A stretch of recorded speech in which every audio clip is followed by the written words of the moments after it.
la fosforilación de AKT mediante la fosfatidinoacetil 3 quinasa, que es esta señalización, justamente. Entonces, después de esto quedamos que puede ser frenada por las OX, que son las supresoras de citocinas. Estas pueden inhibir al substrato del receptor. Luego quedamos que todo el receptor junto con la insulina iba a sufrir una endocitosis. ¿Para qué? Para que en los endosomas actuara una insulinasa ácida que destruyera la insulina.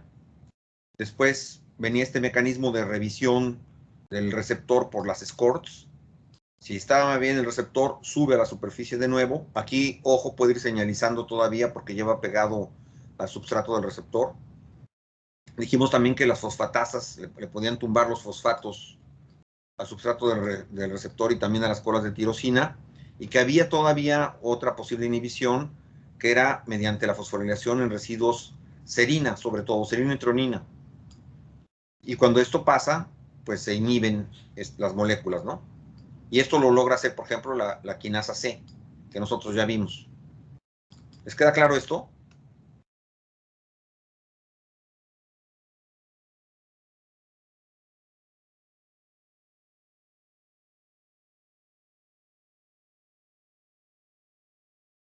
Sí, profe. Jimena, ¿usted qué entendió? Descríbame esto. Yo la voy a ayudar. Ok. Tenemos la insulina, bueno, el receptor de la insulina, ¿Mm? que está fosforilado de las colas de tirosina. ¿Mm? Entonces, pues aquí hay como activa la RAS, la cascada de las MAP. ¿Sí? De las mapacacacás. Y si se acuerda, esta cascada iba a producir ciclinas, que es lo que nos Sí, interesa ahorita, ¿verdad? Porque estamos viendo ciclo celular. Las ciclinas, sobre todo la ciclina D, es la que inicia el ciclo celular. Permítame un segundo. sí.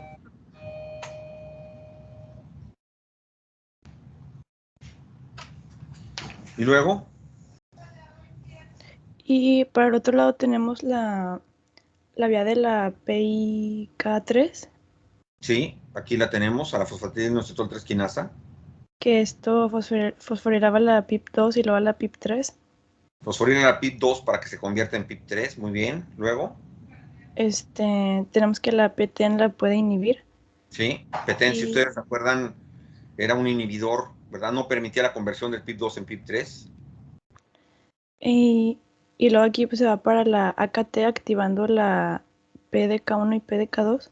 Sí, entonces tenemos a PDK1 aquí y tenemos a PDK2, que es estas tres proteínas que están aquí, que es el mTOR ricto con G beta L.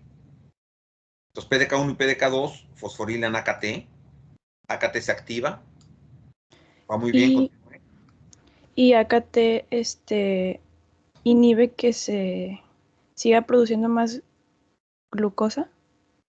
No, lo que hace AKT es que inhibe la glucógeno sintetasa quinasa 3, que es el inhibidor de la glucógeno sintasa. De tal manera que queda libre la glucógeno sintasa y con el azúcar que está captando los GLUT va a formar glicógeno. Ok.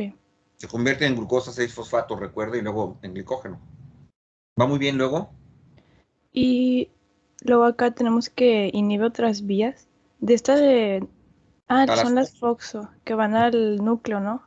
Sí. O sea, no les Eh, permite ir al núcleo, pero fíjese bien por qué es importante, porque las FOXOs, usted recuerda, son capaces de activar a P27 y P27 es un inhibidor del ciclo celular. ¿Qué le sí. dice? Era el que lo paraba, ¿no? Al ciclo. Sí, entonces, ¿qué pasa si inhiben a FOXO? Si inhiben a FOXO, entonces la P27 puede parar. No, porque FOXO está inhibido y P27 requiere del estímulo de FOXO. Ah, ok, entonces esta no para el ciclo. O sea, el No, ciclo sigue exactamente. normal. Entonces, AKT lo hace a propósito para que no se frene el ciclo. Eso es bien peligroso si se da cuenta. O sea, si una célula está en malas condiciones, si usted la está empujando a que a que tenga mitosis, pues entonces va a lograr que se genere un tumor. De aquí la importancia de las FOXO también. Ahora, otra cosa que hace las FOXO es que son capaces de activar al fast ligando. Ya me hablaron ustedes cuando expongan de esto, pero el fast ligando es el ligando de la muerte. Entonces tiene un receptor, que son los TNRF, etcétera, que van a desencadenar una cascada, que es la apoptosis. Finalmente es una cascada de proteínas ejecutoras mediada por VAX y VAC, que van a permitir que se orade la mitocondria para que se escapen los factores apoptogénicos y que con esto quede destruida la central energética de la célula y la célula muera. Pero lo que está haciendo AKT, que es una proteína de supervivencia, es que está inhibiendo justamente a las FOXO para que ni paren el ciclo celular ni permitan que haya apoptosis. Asimismo, lo que está haciendo es que está también inhibiendo la vía de BAD. Y BAD es una proteína que inhibe a BCL2. BCL2 son proteínas de supervivencia. Entonces, como BAD está inhibido, BCL2 queda libre y ¿qué resultado vamos a tener? Sobrevivencia. ¿Sí está claro eso? Con sobrevivencia se refiere a lo que había dicho, o sea, que la célula, que AKT lo hace a propósito. Sí, y la célula se vuelve prácticamente inmortal, porque están inhibidas estas vías apoptóticas. Ah, ok. Gracias. Y además se activa la vía del mTOR raptor, que es la de la síntesis de proteínas. ¿Sí se acuerdan? Sí, sí, sí. Ok. También lo vimos ayer. Exacto. Ahora, a propósito de lo que vimos ayer, me voy a regresar unas diapositivas, porque quiero que entiendan muy bien esto. Si ustedes recuerdan, esto es lo que estábamos viendo ahorita, ¿no? La fosforilación de TCS1 y 2. Y cómo después de esta fosforilación queda libre RHB. Y RHB lo que hace es que estimula al mTOR raptor. Pero el mTOR raptor, ¿por qué es importante?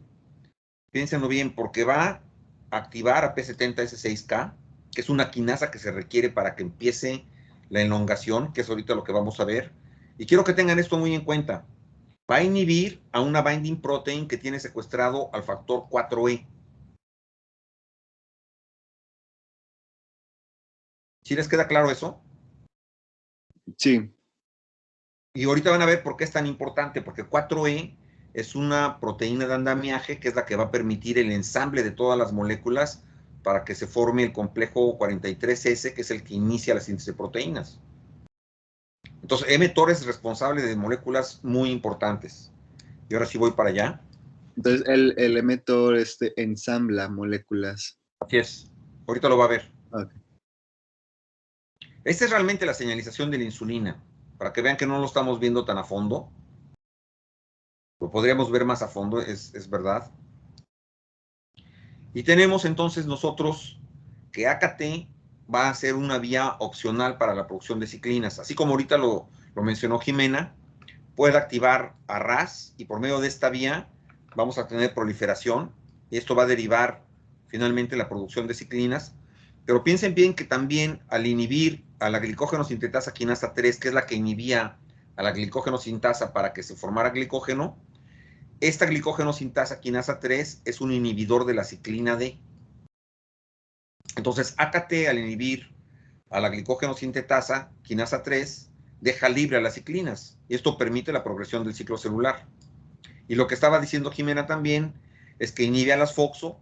Como las FOXO se requieren para activar a P27, P27 no se va a activar y por lo tanto continúa el ciclo celular. Y aquí está lo que yo les mencioné, el mTOR inhibe a la binding protein del factor de elongación, deja libre entonces al factor de elongación, que es este, y permite el ciclo celular. Y además va a activar a P70S6K. Aquí se los pongo como P70S6K porque lo van a encontrar como S6K o como P70. Y y se llama así porque activa a una proteína que se llama S6, la fosforila, y que es una proteína también necesaria para la síntesis de proteínas. Y luego tenemos que el substrato del receptor de la insulina está activando aquí a la fosfatidinoinositol 3 quinasa, que es esta misma que está acá de este lado, para que el PIP2 se convierta en PIP3 y que el PIP3 sea capaz de activar a AKT. gracias al PDK1 y PDK2. Y ese 6K también es capaz de fosforilar a esos que son los factores de hipoxia. Si estos factores están activos, piensen bien lo que voy a decir, son factores que van a responder cuando hay poco oxígeno. Entonces, inmediatamente entra al rescate este factor, que es el factor de crecimiento vascular endotelial que ya vimos. Y este factor es el responsable de la angiogénesis. Se empiezan a generar vasos sanguíneos para poder llevar oxígeno y nutrientes a la célula. ¿Sí les queda claro?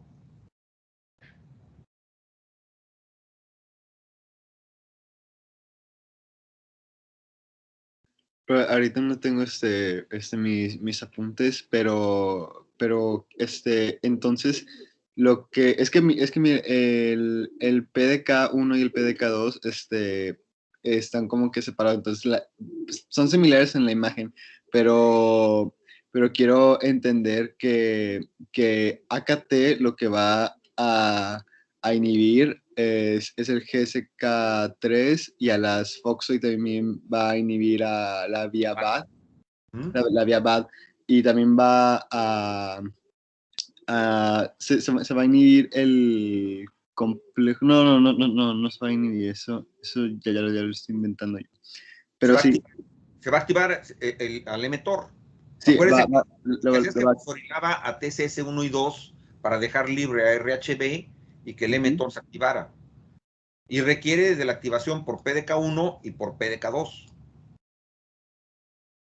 Ok, y entonces el mTOR va a activar el 4-EPP1 que va a inhibir el factor de elongación, ¿dijo? No, a ver, aquí el mTOR lo que va a inhibir es esta binding protein. Sí, la binding protein. Imagínense que esa es la binding protein y aquí tengo yo al factor 4E, lo tiene secuestrado. Entonces lo que hace el mTOR es que inhibe a esta binding protein y deja libre a este factor 4E. Al factor 4E, ok, que es este que está aquí con la flecha. Sí. Pero además activa P76K. Ajá, también, ajá. Es una quinasa, o sea, es la quinasa de S6. Sí, entonces, la quinasa. Obviamente va a fosforilar aquí a S6. Sí, a S6. Y indirectamente puede activar al factor de hipoxia. El factor de hipoxia funciona cuando tiene dos subunidades, alfa y beta, y se activa y se puede inhibir también por otro factor. Pero si se activa el factor de hipoxia, la célula responde haciendo vasos sanguíneos nuevos, angiogénesis. Y al mismo tiempo lo que puede hacer P76K es inhibir la actividad del substrato del receptor de la insulina y con esto va a empezar a bajar la actividad de AKT. Pero si ustedes se dan cuenta, el end product de todo esto es proliferación, que continúe el ciclo celular, supervivencia, crecimiento celular y angiogénesis. Es el cóctel perfecto para un cáncer. ¿Estamos de acuerdo? Sí. Pues normalmente así funciona y a bajo ritmo y con regulación no hay problema, pero si cualquiera de esos factores se desregula, el resultado va a ser cáncer.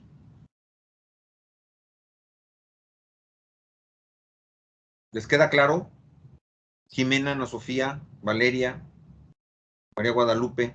Sí. Ok. Ahora chequen por qué es tan importante lo que estaba haciendo el mTOR. Estos son los factores de elongación. Esto lo debieron haber visto en bioquímica ustedes.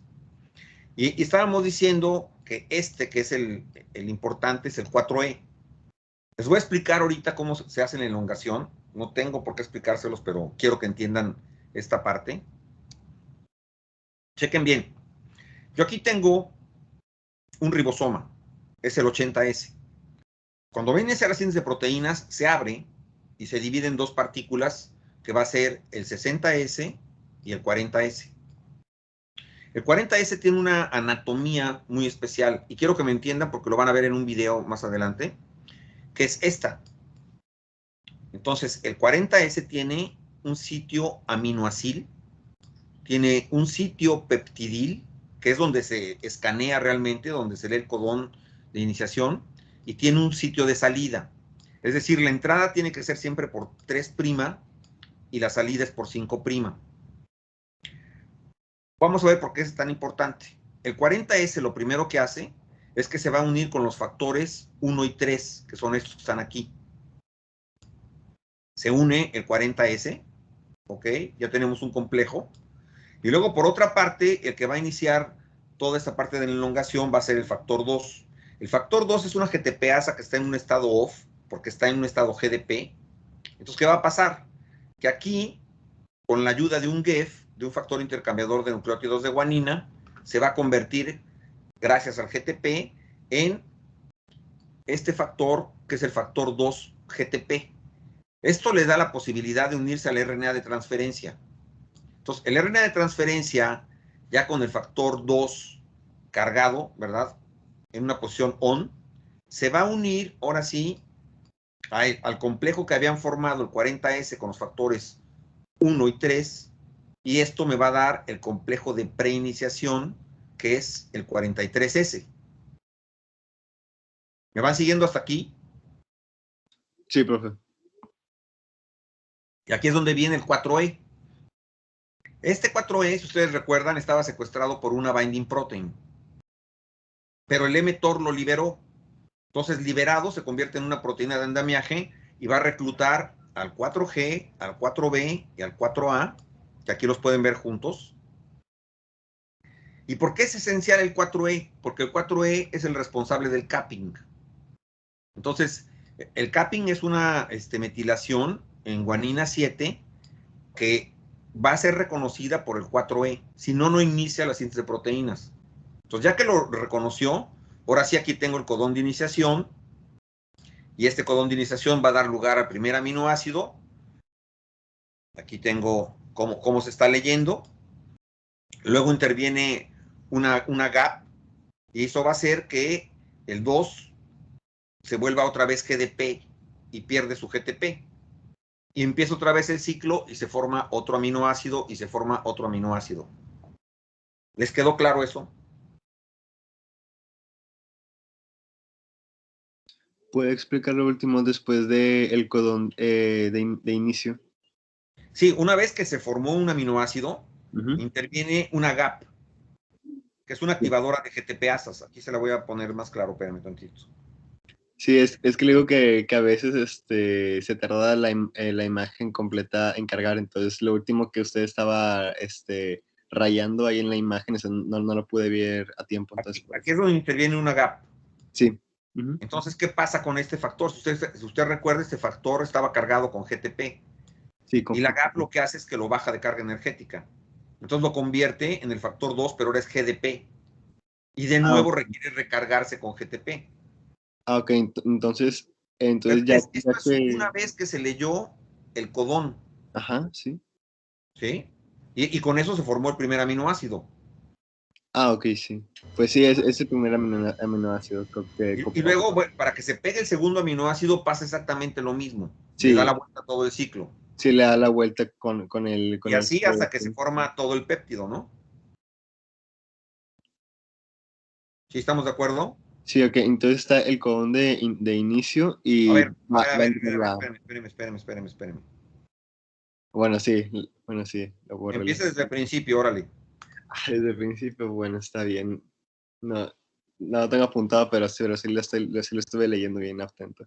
Entonces, tenemos la primera molécula que es el 80S, se va a dividir No, a ver, es un ribosoma, no es una molécula. Bueno, sí, un ribosoma, el 80S, que se va a dividir en el 60S y el 40S, que se va a unir al factor 1 y al factor 3.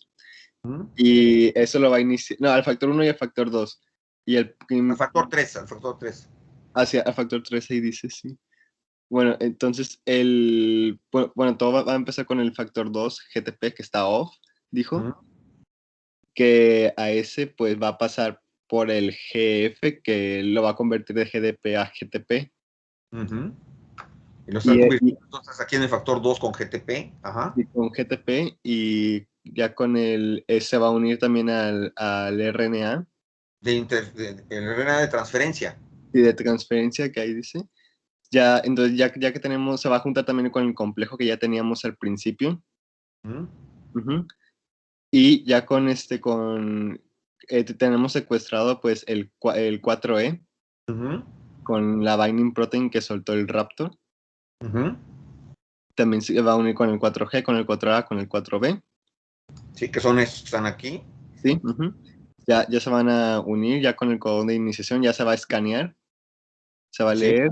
pero lo importante es que puede reconocer el capping del mensajero. Ok, sí, el capping por el 4E. ¿Mm? Ajá. Entonces Ahora ya sí que el se va a escaneo. leer. Se va a Ajá. leer y va a entrar la gap. Y entra la gap para deshacer al 2 y que, bueno, para descargar al 2 y que se vuelva a Sí, recargar. para descargar el 2 y ya que se regrese otra vez a continuar el ciclo. Muy bien. Qué bueno que entendió. Ahora Gracias. van a ver lo mismo, pero en video, para que terminen de entenderlo, ¿ok? Maestro, una duda, perdón. Dígame. El 40S es el que está formado, que nos dijo por aminoácido, el péptido y la salida, ¿verdad? Que tiene que tener una salida que Sí. comienza en el 3 y sale en el 5, ¿verdad? ¿Mm? Ok. Así es, así es. Ahorita eso mismo lo va a ver en el video. Ok, gracias. No de nada. No era al revés que comenzaba en el 5' y terminaba No, en el empieza en el 5. 3. Porque la salida está aquí en el 5'. Ah, ya vi. Sí, ahí sí. Gracias. Sí, de nada.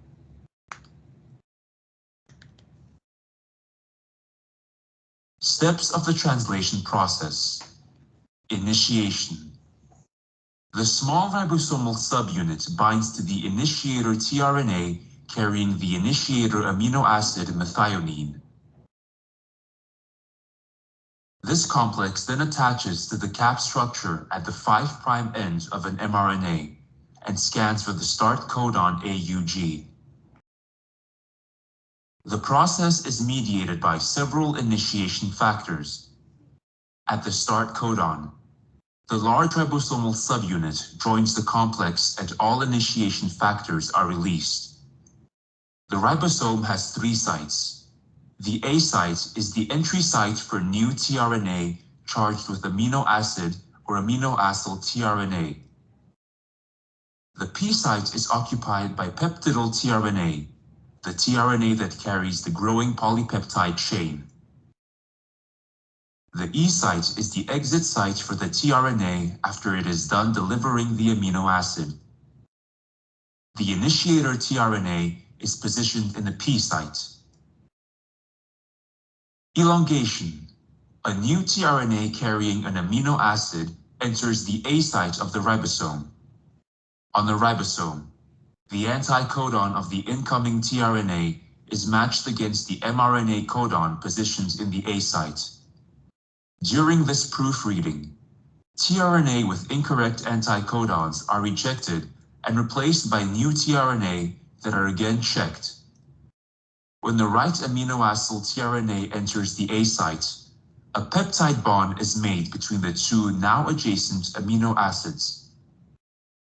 As the peptide bond is formed, the tRNA in the P site releases the amino acids onto the tRNA in the A site and becomes empty. At the same time, the ribosome moves one triplet forward on the mRNA. As a result, the empty tRNA is now in the E site and the peptidyl tRNA is in the P site. The A site is now unoccupied and is ready to accept a new tRNA. The cycle is repeated for each codon on the mRNA.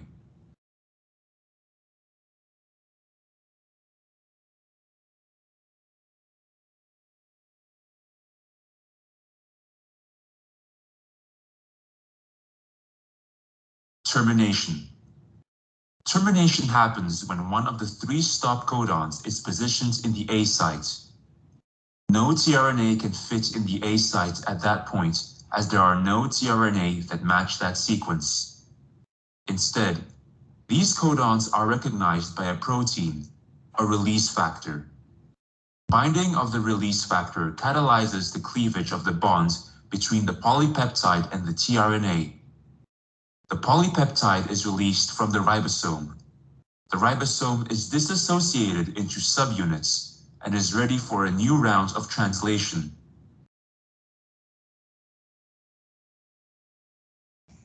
¿Qué tal? ¿Les quedó claro?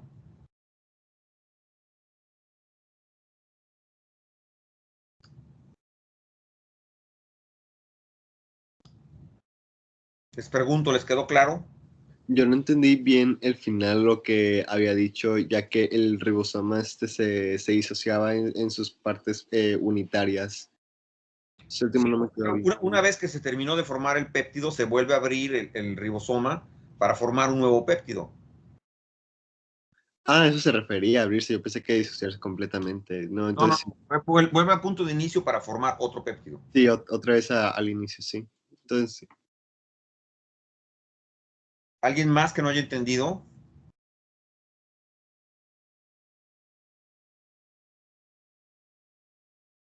Déjenme ver a quién tengo aquí.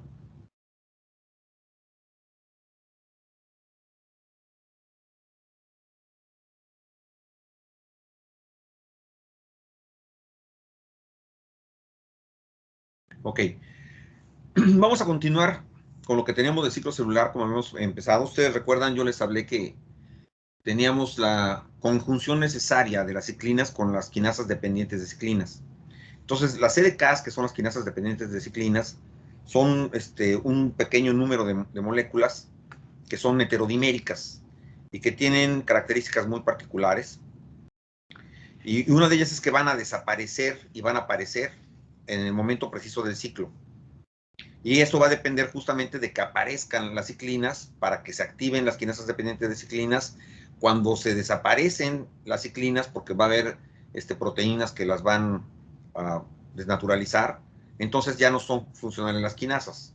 Por eso aquí dice que aumentan y disminuyen con el ciclo celular. Ahora, si no se asocian con una ciclina, no pueden activarse. Eso es el meollo del asunto. Entonces aquí tienen la ciclina, cómo se une a la CDK, se activa, la CDK puede fosforilar alguna proteína blanco, y una vez que esto pasó, es destruida la ciclina, como pueden ver aquí, y con esto se inactiva la CDK. ¿Está claro o no? Sí. Ok. Esto es un regalo que les hago. No lo van a encontrar en ningún libro, pero es una asociación, porque no es fácil asociar muchas veces las ciclinas con las quinasas dependientes de ciclinas. Pero quiero que noten una cosa. Primeramente, vean cómo tenemos una variación. Aquí tenemos la ciclina E que empieza en la fase G1, se cae iniciando S. Luego vamos a tener a la ciclina A. La ciclina A va a poder activar tanto a CDK1 como a CDK2. Y luego va a intervenir la ciclina B, que va a ser para el final, ¿verdad? Ya para la mitosis, que está activando a CDK1. Pero entonces quiero que vean aquí cómo empezó con CDK2, CDK2 persiste, luego viene CDK1, y se van a estar alternando. Entonces, si ustedes ven la actividad de las ciclinas, la actividad va a ser muy importante a partir de la fase de síntesis. Y posteriormente esta actividad tiene que caer, obviamente, para la mitosis. Entonces, para que no se pierdan, chequen bien esto. CDK1, y si pueden anotarlo mejor, se va a poder unir con la ciclina B y con la ciclina A exclusivamente. CDK2 va a responder a la ciclina A y a la ciclina E. Y tenemos que CDK4, CDK6, que son las iniciadoras, solamente se unen con la ciclina D. ¿Ya está claro esto? Sí. Si pueden, sáquenle una captura de pantalla a esto sobre todo, porque esto es lo que les va a permitir no perderse.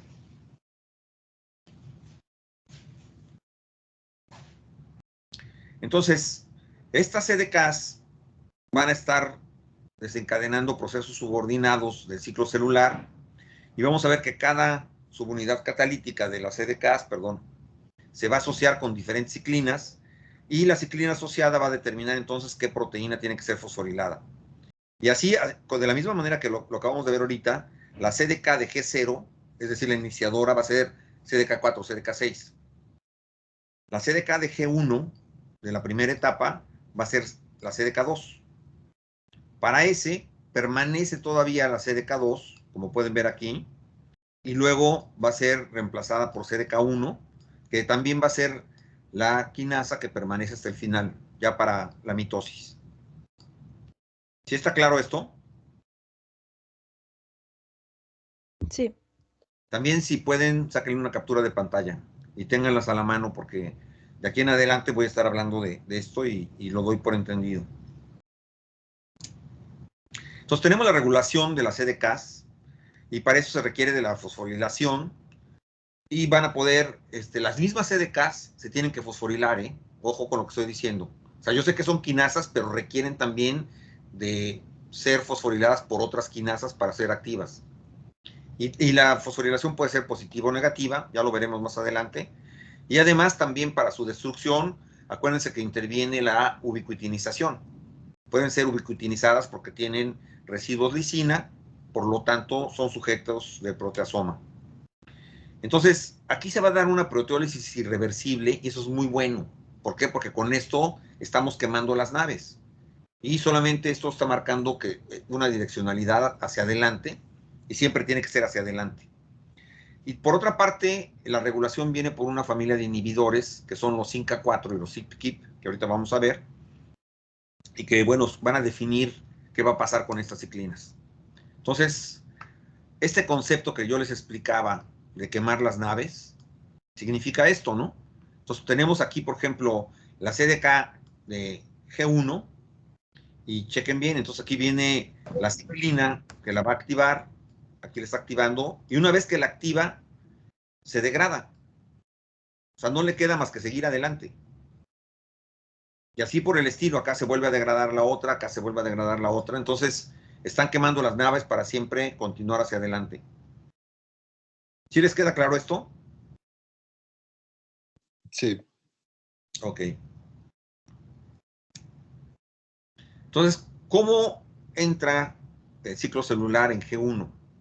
Primero se requiere de señales mitóticas, ya lo revisamos la clase pasada, es decir, de factores de crecimiento, para que pueda pasar de G0 a G1. Esto quiere decir que ya revisó la misma célula que hubiera nutrientes suficientes, que tuvo suficientes factores de crecimiento, y en ese momento se empieza a expresar la ciclina D, que es la que están produciendo las MAPKKs.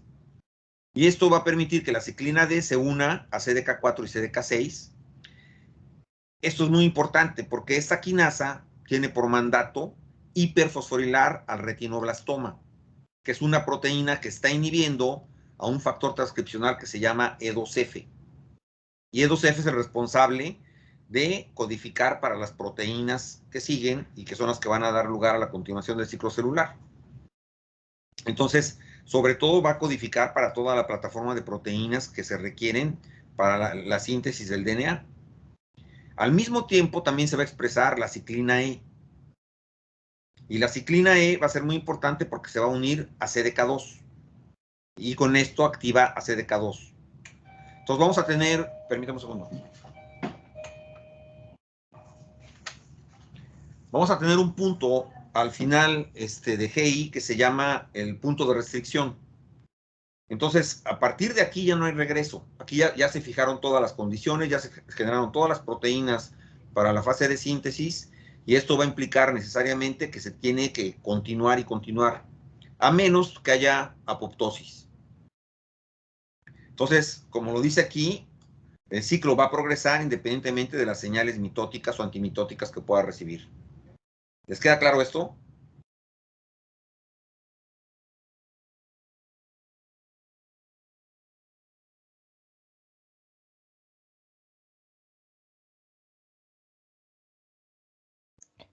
Creo que sí. Vamos a ver algún ejemplo más adelante. Sí, vamos a ver muchos. Ah, ok. Pero entonces, en resumen, tienen suficientes nutrientes, tienen estimulación por factores de crecimiento, se activa inmediatamente la ciclina D que la están produciendo las MAPKKs. Esto va a permitir que se activen las CDK4 y 6, que son las responsables de fosforilar al retinoblastoma para que deje libre a E2F, y E2F codifica para las proteínas que se van a usar en ese. ¿Sí está claro? Sí. Entonces, E2F es un factor de transcripción que es muy, muy importante. Este va a regular la expresión de varios genes y esto va a permitir que progrese el ciclo celular, ¿no? Y sobre todo la síntesis de las ciclinas E y A, que son las que van a intervenir primero en G1 y luego en la fase S. Chequen la captura de pantalla. También es responsable de la síntesis de la CDK1 y de la polimerasa alfa, que se va a requerir en la fase S. Ahora, la unión de retinoblastoma con E2F va a ser muy importante. ¿Por qué? Porque no solo inhibe la capacidad transcripcional de E2F, sino que también se convierte en represor transcripcional. Vamos a ver que E2F tiene un socio más adelante que también interviene en todo este proceso. Entonces aquí tenemos a las CYP-KIPs, que son las inhibidoras del ciclo celular. Entonces, ¿por qué son tan importantes? Porque las CYP-KIPs y las INCA4 pueden parar el ciclo celular en varios puntos. P21, que trabaja bajo el comando de P53, interactúa con la CDK2. Y también interactúa, y mucho ojo, con esta molécula que se llama la dona verde. Por eso se las pinté así. Y en realidad se llama Proliferating Cell Nuclear Antigen. Y que se requiere para cuando la helicasa va a abrir las hebras de DNA para la replicación. Es una molécula esencial. Entonces, si P21 es capaz de parar a esta molécula, ya no se va a dar tampoco la replicación del DNA. Entonces, puede inhibir la progresión del ciclo celular, inhibiendo estos complejos de ciclinas con quinasas, y también al interactuar con la dona verde. ¿Les queda claro esto? Sí. Entonces, otras CYP-KIP son P27, que es muy importante, porque esta va a trabajar además bajo el comando de los transformadores beta, ya veremos, y va a evitar que se activen los complejos de la ciclina E con CDK2, de la ciclina A con CDK2 también, y con CDK1, y de la ciclina D con CDK4. Es súper potente, como pueden ver. O sea, puede parar el ciclo celular en varias fases. P57 también es una CYP-KIP. Y luego tenemos a P107 y P130, que aunque no son propiamente CYP-KIP, tienen dominios de homología con esas proteínas. Y se pueden unir con varios complejos para inhibir sobre todo a CDK2 con la ciclina A y a CDK2 con la ciclina E. ¿Estamos bien? Sí. Ok. Y luego tenemos a las INCA4. Las INCA4 son P16, P15, P18 y P19. Y estas actúan específicamente al inicio con CDK4 y CDK6. Y están evitando la asociación con la ciclina D. Entonces, P16 es definitiva para la regulación del retinoblastoma, porque si P16 no participa, quiere decir que todo este proceso de fosforilación del retinoblastoma se va a dar. Y esto deja libre a E2F y continúa el ciclo. ¿Está claro?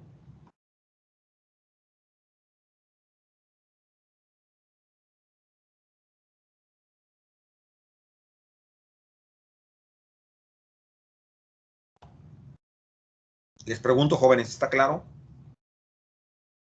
Sí. Ok. Entonces, quiero que chequen. Ese es un resumen de lo que estamos viendo ahorita. Si yo tuviera daños en el DNA, ya les dije la vez pasada que teníamos sensores altos como ATM o ATR, que trabaja con check 1 o con check 2, y vean qué es lo que va a suceder. Inmediatamente, entonces, la familia de las INCA4, que es la que acabamos de revisar ahorita, P15, 16, 18 y 19, van a evitar que las CDKs se unan con la ciclina D. Por lo tanto, no puede empezar el ciclo celular. No va a entrar en fase G1. Si más adelante se diera el daño, tenemos a CDC25A, que es una fosfatasa que normalmente va a hacer que se genere la unión de la ciclina E con CDK2 y con la ciclina A y que el ciclo avance, pero aquí tenemos a la familia de la CYP-KIP, que es P21, P27 y P57, que pueden inhibir ya sea desde el principio, es decir, pueden frenar la actividad de la ciclina D con CDK4, pueden inhibir también a este nivel, es decir, CDK2 con la ciclina E, y también pueden inhibir a CDK2 con la ciclina A. ¿Sí está claro? Sí, entonces las CYP-KIPs podían entrar en cualquier fase del ciclo menos en G0.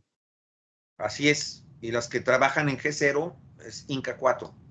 Sí, son las Inca 4, sí. Ahora, si todo va bien y todos los factores de crecimiento y los nutrientes, etcétera, funcionaron, lo que va a pasar es que se va a hiperfosforilar el retinoblastoma. Vean cómo no tiene un fosfato, sino que tiene muchos fosfatos, está hiperfosforilado, suelta a E2F, que se va a unir con su socio, que es DP1, y entre los dos van a empezar a codificar para varios genes. Y es así como inicia el ciclo celular.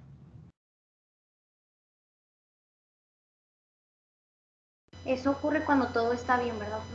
Eso ocurre cuando todo está bien. Y esta R que ven aquí, ¿qué es?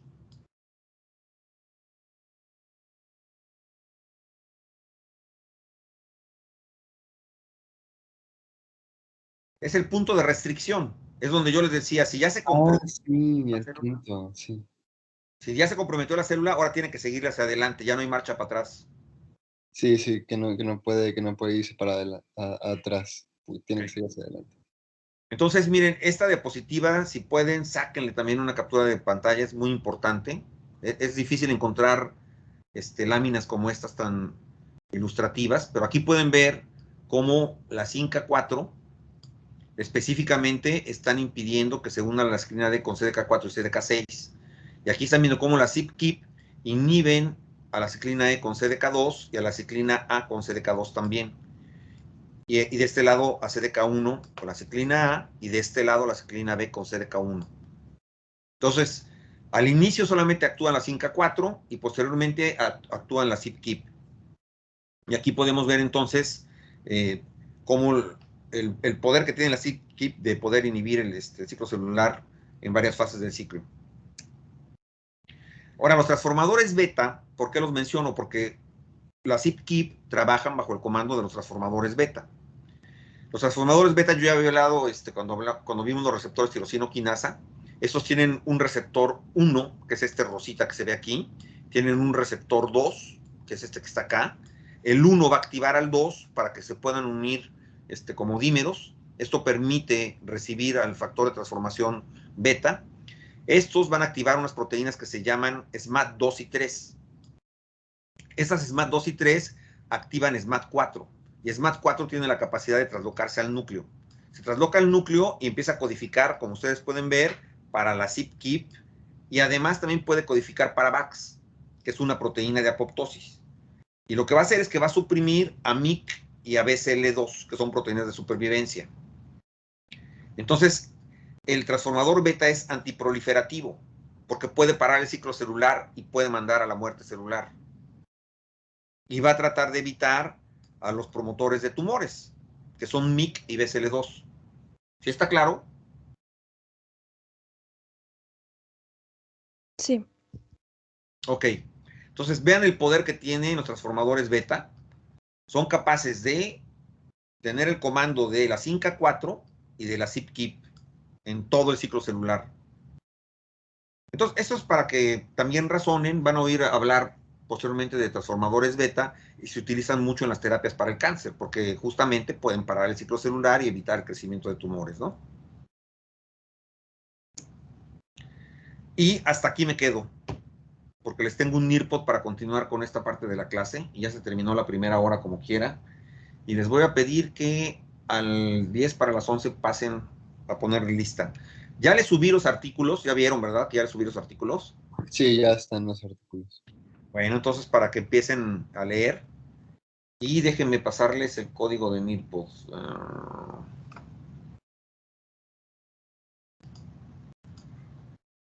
En un segundo. Maestro, tenía una duda, para lo de los equipos, los que ya tenemos equipo, ¿por dónde se lo mandamos? Tienen que subirlo, ya se los había dicho, a la sección de archivos. Van a subir un Excel en el cual van a poner su equipo. Y hágalo, ya están los artículos ahí. El equipo número 1, ustedes mismos van a decir qué equipos son y los integrantes. Y ese es el artículo que les va a tocar. El que está marcado como 0 es para todos. Es un artículo de base para que entiendan el tema. Y los demás artículos son variaciones del mismo tema, pero que es un tema importantísimo, que es la apoptosis. Y otro tema que se llama anastasis, que en vez de ser la muerte celular, es como revivir a las células, porque las células reviven, aunque no lo crean. Y esto está muy relacionado con el cáncer también. ¿Está claro, jóvenes? Sí, profe, sí quedó claro. Ok. ¿Sí pueden ver el código? Sí, profe. A ver, entren para ver si está activo, por favor. Sí, profesor, sí sirve. Ok. Y María Guadalupe, si quiere que le active algún NIRPOD, mándeme una captura de pantalla de la diapositiva inicial y yo con gusto se lo activo.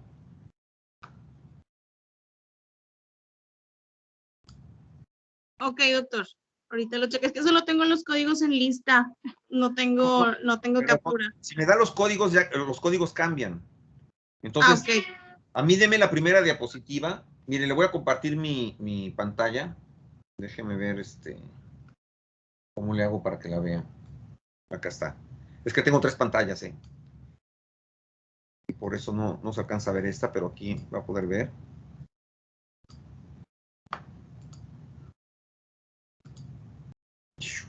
Espérame, se me quedó acá la pantalla. ¿Sí ve mi pantalla? Sí, se ve. Sí. Bueno, eso es lo que le estoy pidiendo, que me haga, mire, por ejemplo, ahorita el que está a la derecha, completamente arriba, ese es con el que van a empezar el día de hoy. Y aquí tengo los NIRPOD que les he pasado. Entonces, si usted me dice con qué diapositiva inicié, yo con gusto se lo activo. ¿De acuerdo? Ok, doctor. Bueno. Gracias. Sale, que estén bien, coman frutas y verduras. Y no olviden regresar a Teams para poner la asistencia, ¿eh? Voy a tomarla muy en cuenta. Hasta luego. Gracias, maestro. Gracias. Gracias, maestro. Gracias, profe. Hasta luego.